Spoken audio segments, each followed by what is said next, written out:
Oke, di video kali ini gue mau curhat sebenarnya, ya Bay ya. Gue mau nanya sih sekarang gantian, gue yang nanya nih.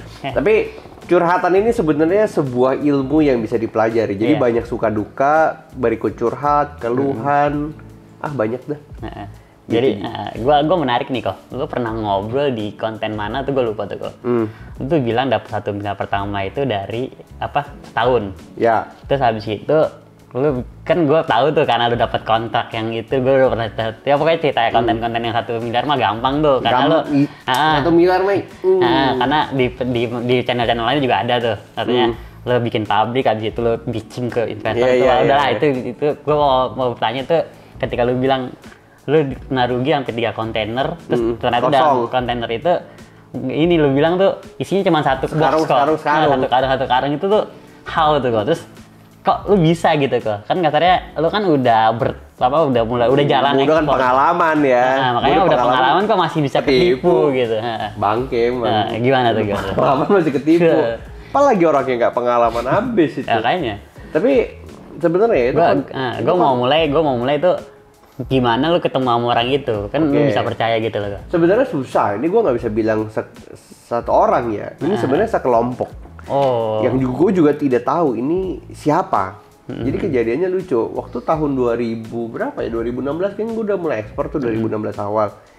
Nah awalnya gue ekspor briket kan, easy lah nyari 1 miliar diekspor easy. Lu cuman kayak ekspor berapa kontainer, lu dapat kontrak, lu dapat duit. Nah tapi habis itu gue berasa kayak gue nggak bisa nih, namanya bisnis ya banyak kan. Trial error kan. Terus udah gitu harus dikembangin lah, namanya bisnis tuh harus dikembangin.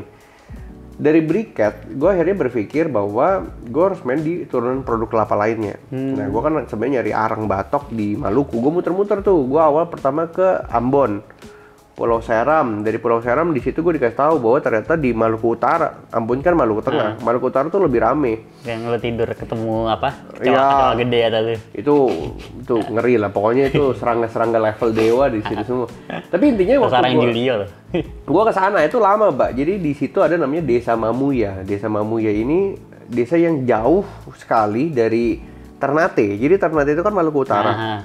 Dia nyebrang ke Jailolo mungkin sekitar 1 jam. Naik speedboat dari situ naik lagi ke atas mungkin sekitar 5-6 jam atau 7 jam kadang kalau jalan rusak. Jadi ampun dah.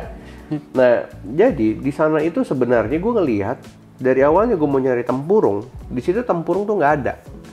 Jadi di sana tuh konsep petani-petani ini mereka tidak teredukasi bagaimana mengelola buah kelapa. Jadi mereka pokoknya cuma butir, potong, korek. Jadi korekannya ini jadi kopra.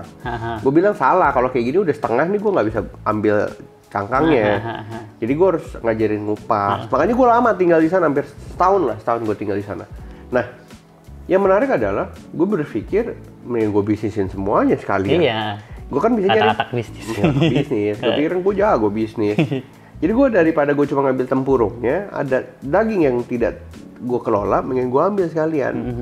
Jadi daging kelapa ini sebenarnya waktu itu gue cari buyer di Surabaya. Jadi daging kopra hitam itu sebenarnya dipakai sebagai bahan baku minyak goreng. Jadi kalau misalnya kayak Barco yang mahal-mahal lah itu biasa pakai kelapa, pakai kopra. Tapi kalau yang murah-murah itu biasa pakai sawit. Jadi kalau misalnya kopra ini gue udah tahu dibuangnya ke Surabaya, gue kan gampang, Mbak. Gue tinggal ke Surabaya aja. Gue tinggal nyeles. Gue cari pabrik-pabrik sampai akhirnya gue dapet kontrak nih pabrik. Waktu itu 1 bulan 2.000 ton. Gue pikir, duit nih. Iya, enak banget tuh. Enak kan? Gue bolak-balik aja tuh di sana. Sana Jakarta, Surabaya, Maluku. Nah, ini gue mau nanya, ini lu ditipu di pertama?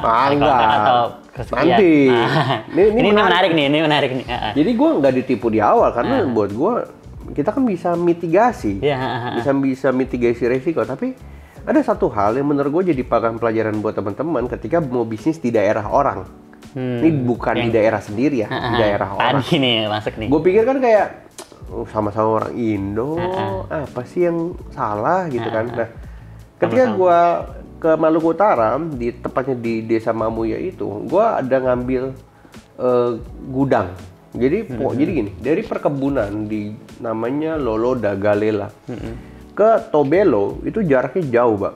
Perkebunannya di ujung, pelabuhannya di ujung. Nah, dikumpulin dulu lah. Jadi kebanyakan gudang kopra itu adanya di pelabuhan. Kebanyakan gudang kopra itu adanya di pelabuhan. Nah, Gua berpikir kasihan banget petani harus nyewa truk. Mendingan gue bikin di tengah.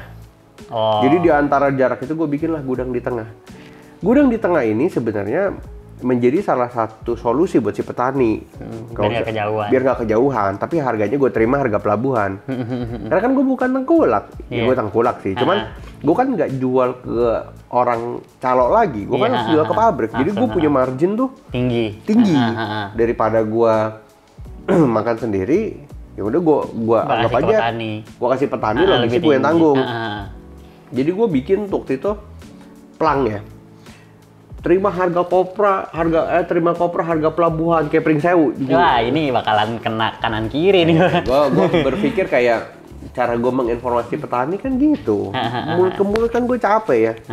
Ternyata gue sadar bahwa itu adalah sebuah kesalahan. Tengkulak lain marah. Iya, jadi sebenarnya itu adalah sebuah rasa tidak menghormati mereka sebagai pemain lokal. Jadi ketika gue waktu itu udah ngumpulin stok banyak banget di gudang itu, terus udah gitu gue ada bayar karena gue masih bisnis berikat kan. Gue udah bayar dari Libanon, gue balik tuh ke Cirebon, kan pabrik di Cirebon kan. Posisi gudang itu udah penuh. Harus dikeluarin. Harus dikeluarin 3 kontainer. Nah, dari gudang itu pakai truk jalan ke pelabuhan dan pelabuhan baru masukin ke kontainer. Jadi kontainer itu nggak bisa jalan ke gudang karena jalan trans. Pakai fuso lah. Ya, karena jalan trans itu jalan kecil-kecil, terus di Maluku belok-belok. Jadi kontainer nggak mungkin. Jadi kontainer cuma standby di pelabuhan, nampung barang doang di situ, tutup, segel, kirim. Nah, gue bilang udah, lo kirim dulu aja 3 kontainer. Ntar gue terima di Surabaya, kita QC sama pabrik. Gue bilang kayak gitu. Oke, kontainer nyampe tuh 3 tuh di Surabaya. Gue buka isinya kosong. Nah, tapi itu pasti ada foto atau video kan pasti kan pas ketika. Ya ada. Tapi kosong aja. Bisa sih kan? Jadi di sini lah gue juga nggak tahu kenapa bisa kayak gitu. Akhirnya waktu gue kesana gudang kosong. Kosong itu gudang. Diambil orang atau? Wah, gue bilang wah ini repot urusannya udah kayak gini. Karena lokal ya. Gue merasa bahwa kita kan sama-sama orang Indonesia, tapi kok gini amat gitu loh. Tapi ya udah susah, Mbak. Berarti nyambung yang gue bilang tadi tuh kok tentang petani, habis itu tengkulak itu betul. Bukan senggol sih, kita nggak sungkem sama tengkulak. Bener, karena kita bukan orang lokal. Gue berpikir kita kan sesama saudara Indonesia, tapi tetap di Indonesia itu ada yang namanya bilangnya apa ya, kultur lokal. Jadi harus kita datang ke sepunya dulu. Harus sepunya dulu. Kita bilang kita mau bikin kayak gini. Betul, dan harus sepakat. Jadi memang kalau bisnisnya gitu ya begitu bisnisnya, nggak begitu. Beda daerah tapi beda ini lagi ya, loh. Beda daerah tapi beda gaya ya. Beda tapi gaya. Itu satu dan lain hal. Makanya di situ gue udah merasa bahwa kalau kita mau main ke petani, kalau bukan orang lokal, jujur agak repot. Karena nggak ngerti bahasanya, nggak ngerti silsilah keluarganya, apalagi kalau di timur ya, mereka kan sangat melihat marga. Jadi ini keluarga siapa, ini keluarga siapa. Gue nggak berani lah sama marga ini dan lain-lain. Nah, itu satu. Yang kedua, permasalahan gue adalah gue rugi banyak banget dari 3 kontainer itu 1 miliar kan. Iya lebih tuh. Bahkan kalau di total lebih, Mbak, karena banyak uang DP gue hilang. Iya. Nah ini kebiasaan nih. Jadi ini curhatan gue ya, bukan gue bilang petani di Indonesia jelek, bukan. Justru petani kan hanya bilangnya apa barang. Ya? Iya, dia kan orang yang menurut gue sangat berjasa buat bangsa kita. Cuman yang gue kadang-kadang menyayangkan adalah beberapa petani atau beberapa oknum lah ya kita bilang. Tadi oknum yang di atas. Mereka tidak sadar tentang bagaimana mereka mengelola uang dengan baik. Jadi mereka ini kebiasaan nih, mau panen nih, dia bilang, Pak Elba, pinjam dulu dong duitnya. Ini malas nih, gue paling malas kebiasaan kultur minjam meminjam. Temen aja juga mungkin kita nggak kasih karena udah tau pasti nggak balik. Tapi kalau petani kan kadang-kadang sulit. Malah kamu kalau kita nggak kasih pinjam nanti nggak kasih barang. Iya, lu nggak kasih pinjam nggak dikasih barang. Lu kasih pinjam dia bisa kabur. Ada kemungkinan kabur. Nah, tapi yang gue alami waktu gue di sana, gue tidak mendiskreditkan ras atau apapun, bukan. Tapi gue lihatlah satu Indonesia. Sebenarnya mereka tidak mau habis dapat panjar terus mereka nggak ngasih barang. Mereka nggak mau, Mbak. Gue yakin dalam hati kecil mereka mau. Cuman bedanya, kadang-kadang setiap orang tuh punya kebutuhan mendesak. Oh, paham. Jadi ketika si supplier atau si petani lah ya, kita kasih panjar berapa misalnya 50 juta. Oke, dalam waktu 2 minggu nanti panen kasih ke Pak Elba ya atau ke Pak Julio. Sekarang pertanyaan gini, dia pakai tuh 50 jutanya. Nih, ini sering terjadi karena gua ngobrol sendiri sama banyak dari mereka. Dipakai, oke. Nah sekarang mereka bisa nggak minjem? Tadi kan minjem 50 juta ke lu Mbak. Kita kan nggak kenal. Dia minjem lagi 50 juta ke gua dan dia ngomong hal yang sama. Iya benar. Iya kan? Dia di situ. Dan lu orang lokal. Dan gua orang lokal. Ya kan? Nah ujung-ujungnya ketika gua kasih pinjam 50 juta lagi, bisa nggak dia minjem ke tempat lain 50 juta? Ya bisa aja. Lagi. Nah sekarang kalau misalnya udah kayak gini, pertanyaannya gini, itu barang punya siapa jadinya? Iya kan? Yang pasti bakalan dilempar ke lokal dulu kok. Oke, orang lokal dulu pasti. Misalnya dilempar nih ke lu nih Mbak, orang lokal. Terus dia janjiin gue lagi. Ini sering nih banget kejadian. Kalau teman-teman yang ekspor di daerah, ketemu petani pasti paham. Ngerasain itu. Nanti dia bilang, Pak Julio maaf ya, panennya kurang banyak. Kemarin hitungan saya salah. Next panen ya. Oke. Di next panen, -7 sebelum panen, dia bakal begitu lagi, Mbak. Iya, karena kebutuhan tadi. Karena kebutuhannya kan terus berjalan. Bayar uang sekolah anak kan tiap bulan, makan kan tiap hari. Terus kalaupun nggak itu juga beli pupuk kan harus tuh kan. Beli pupuk kan harus. Jadi sebenarnya yang gue merasa disayangkan adalah pengetahuan mereka tentang pengelolaan uang ini masih kurang. Jadi harus ada sebuah sistem tentang edukasi uang ke mereka. Kedua, kita harus memang buat sistem yang dimana semuanya tuh transparan. Karena kan jual beli ini tidak transparan. Iya. Dia jual beli ke lu 50 juta, gua nggak tahu. Gua sama petani juga lu nggak tahu kan, Mbak? Sebenarnya, makanya gue merasa ada satu konsep yang menarik yang dimana Jepang nih lagi bawa teknologinya ke sini dan bisa ekspor. Gue sih belum bisa spill ya. Tapi teknologi itu sebenarnya membuat dimana ini semua jadi transparan. Menarik gitu kan? Iya, jadi ketika ada petani satu dapat dari Elba, satu Indonesia tahu. Oh, bisa tuh. Asik tuh, Kak. Kalau itu berarti itu nge-break yang tadi kita ngomongin itu tentang tadi. Nah, makanya mau nggak mau ini harus diteknologikan. Jadi, teknologi pertanian menurut gua masih parah, masih low banget. Iya, malah belum low, masih manual. Dan gua ngerasa kalau teknologi pertanian saat ini udah mulai ada IoT dan lain AI atau apapun lah, tapi itu di sisi produksi. Kalau gua sendiri secara pribadi, gua memang lagi mencari keliling dunia untuk teknologi-teknologi yang bisa gue implementasi untuk dipakai di Indonesia. Contohnya adalah misalnya blockchain.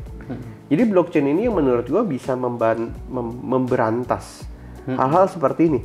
Sial loh. Kalau kita bicara orang-orang yang kayak gini dipinjam hilang, dikumpulin nih 1 bulan nih bisa triliun loh. Yakin gue. Makanya kan nggak usah ke Julia juga, yang teman kita yang kemarin tuh Budara tuh, dia juga kemarin ketipu juga sama petani. Jadi dibilangnya susah, terus Pak Yoga yang kemarin dikasih pendanaan, itu juga kesulitan juga tuh ketemu akhirnya. Itu kalau dikumpulin Mbak, total uang hilang. Itu. Pasti tuh kok. Nah ini ya makanya menurut gue kayak aduh. Ini harus dipecahkan. Ini harus dipecahkan. Jangan cuman kayak ya itu mah urusan pribadi masing-masing. Memang nggak kelihatan. Tapi kalau misalnya dikumpulin mungkin duit yang hilang sama kayak duit judi online tuh. Orang kecil ngasih 20.000. Cuman enaknya ini mungkin Pak, kalau judi online kan pergi ke luar negeri uangnya. Nah ini kan masih di Indonesia. Iya, uangnya masih di Indonesia. Masih muter-muter di sini. Tapi intinya sebenarnya hal-hal seperti ini memang harus diselesaikan. Karena kalau tidak, banyak orang yang akhirnya nanti kapok. Udah takut lagi udah takut untuk ekspor, untuk bisnis lokal. Ujung-ujungnya ketika orang takut berbisnis lokal, ujungnya siapa yang mau bantuin petani? Nggak ada yang mau bantuin petani. Gue nggak mau bisnis begini lagi deh. Iya kan? Bener. Jadi bahkan sekarang udah mulai kelihatan kok dari Badan Pusat Statistik, Mbak. Sekarang petani kita tuh 90% di atas umur 55. Nggak ada yang mau anak petani jadi petani. Anaknya si petani ya, nggak mau jadi petani. Karena mereka tahu sekarang bisnis susah. Aduh, harga murah dan lain-lain. Ya memang gua efek domino sih. Ini udah efek domino dari kemarin. Itu udah kacau ini. Ini mah udah masalah-masalah. Perlu anak muda yang bisa nge-break ini kalau bilang. Satu sisi dari petaninya yang memang dengan kalau konsepnya seperti tadi juga salah. Di satu sisi pebisnisnya juga neken-neken salah. Iya. Ini udah kacau gitu loh, makanya ada yang di-break nih. Makanya gue ngerasa pertama kita solve dengan cara ekspor dulu supaya ada margin yang lumayan besar bisa kasih hidup ke petani dikit-dikit. Yang kedua harus dengan blockchain supaya semuanya transparan. Nah ini yang juga lagi sedang dikerjakan karena teknologinya kan teknologi baru ya.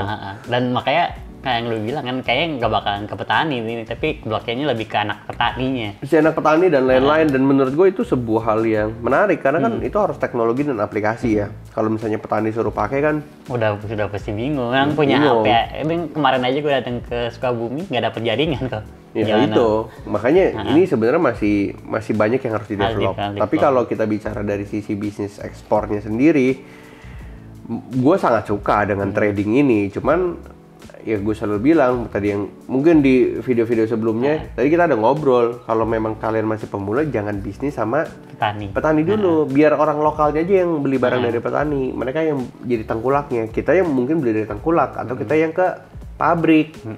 Jadi wah itu pengalaman yang mahal ya buat gue ya. Jadi gue ngerasa gue udah jago bisnis aja masih kejebol. Bukan karena gue sombong ya, bukan. Ini kan sesuatu yang beda ya. Gue hari itu tidak sombong sama sekali. Cuman memang gue tidak mengerti kultur lokal bahwa bisnis tuh nggak bisa main kayak gue distrap nih, gue bypass nih, gue potong nih, itu nggak bisa. Ada etik.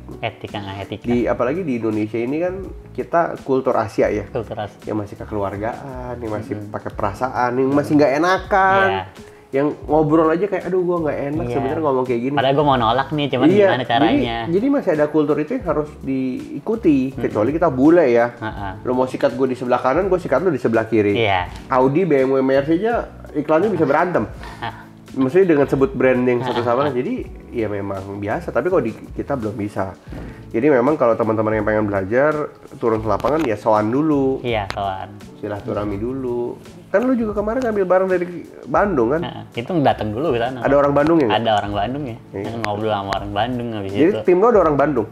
Tim gue nggak ada, cuman maksudnya gue udah ngobrol panjang sama mereka. Panjang, lu udah jadikan mereka teman. Udah jadikan teman, terus juga kalau ada masalah apa dia ngobrol kayak gitu-gitu. Tapi ya memang mesti gitulah. Datang juga. Jadi kalau misalnya staffing ketika ini. Misalnya contoh member-member atau subscriber yang nonton video ini, ketika kalian pengen turun ke lapangan, ya soal dulu, cari dulu orang-orang yang memang punya tetuah di situ. Iya, tetuah lah posisi di situ, entah dia kepala tani atau ketua RT juga nggak apa-apa. Ketua RT atau apapun lah, jadi memang harus ada yang kayak gitu. Intinya sih gini, kalau udah ngerti bisnis ini, udah dapat margin tuh, kita mau kemana? Udah nge-lock, maksudnya udah bisa nge-unlock potensinya, udah bisa membuka potensi besar ini. Wah, enak banget. Iya, nyari 1 miliar tuh gampang. Eba nih lagi road 1 miliar. Si David aja tuh kok yang kemarin kita danain Makassar tuh, pendana Makassar tuh, itu kan dia juga coba buka pulau lain tuh kok. Iya. Kayak tadi kalau bilang, gue udah wanti-wanti, Tit, lu harus datang ke sana, ke orang-orang yang dituakan. Bener. Jangan langsung ke sana. Udah gampang nih, gue punya petua yang di sini nih kayak gini. Terus ujung-ujungnya, aku disuruh balik ke kota, Mbak.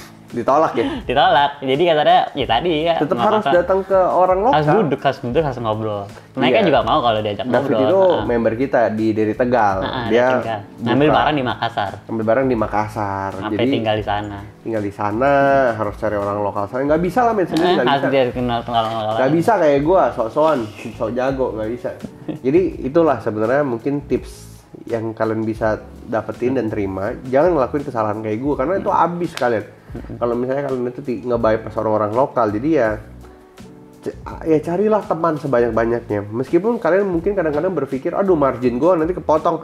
Mending kepotong dah daripada hilang. Iya, daripada rugi miliaran kayak gitu. Iya, jadi memang namanya kue, gue selalu analogikan kue banyak ini. Kita cuma bisa makan berapa sih? Iya. Ya bagi-bagilah. Sisanya kan kita kenyang. Jangan kan kue, martabak deh, martabak manis. Emang lu bisa ngabisin satu martabak manis sendirian? Kan nggak bisa. Paling gue cuma 2 potong, yang sana 2 potong, yang bisa makan banyak 3 potong silahkan, tapi kan kenyang. Iya, udah kenyang. Secukupnya gitu loh. Nah ini yang sebenarnya teman-teman harus punya pemikiran seperti ini gitu. Menarik sih. Ya, nantilah kita bahas hal-hal menarik lainnya di video yang lain ya, Bay ya. Pokoknya gue sama Elba bakalan terus ngobrol kayak gini, ngobrol santai tentang seputar ekspor supaya teman-teman juga bisa dapat gambaran dan pemahaman kalau bisnis ini tuh seru. Iya, seru. Naik turun. Ya udah, siap. Thank you, Pak.